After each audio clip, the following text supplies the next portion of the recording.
ఎవరైతున్నావు? పులి బిడ్డ. అమ్మ మాట్లాడ భయం వస్తుంది. పులి బిడ్డ. పులి బిడ్డ. పులి బిడ్డ. నాకు చిన్న అనుమానం. ఏమిట్రా? పులి మీరు ఇంటికి వచ్చిందా?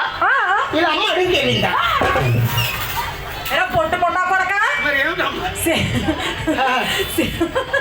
మిరపకాయలకి ఎంత ఉన్నావురా నువ్వు?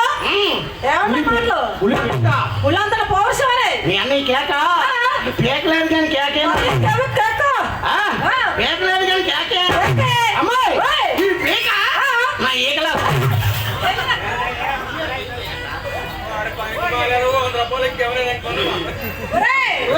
దీని తురాయి అందరూ లేకపోయినా పర్లేదు. లేకపో ఇప్పుడు అవి కూడా దొరకట్లేదురా. ఆ దొరికింది నీకు ఇస్తాను. అందుకనే మరి నీళ్ళ బిజినెస్ చేసుకో, నీకు వస్తాయి. అమ్మాయి అయితే చెప్తాను, వింటావా? చెప్పు.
శిల్పములకు పుష్ప ఫల రమణీయమైన ప్రదేశములకు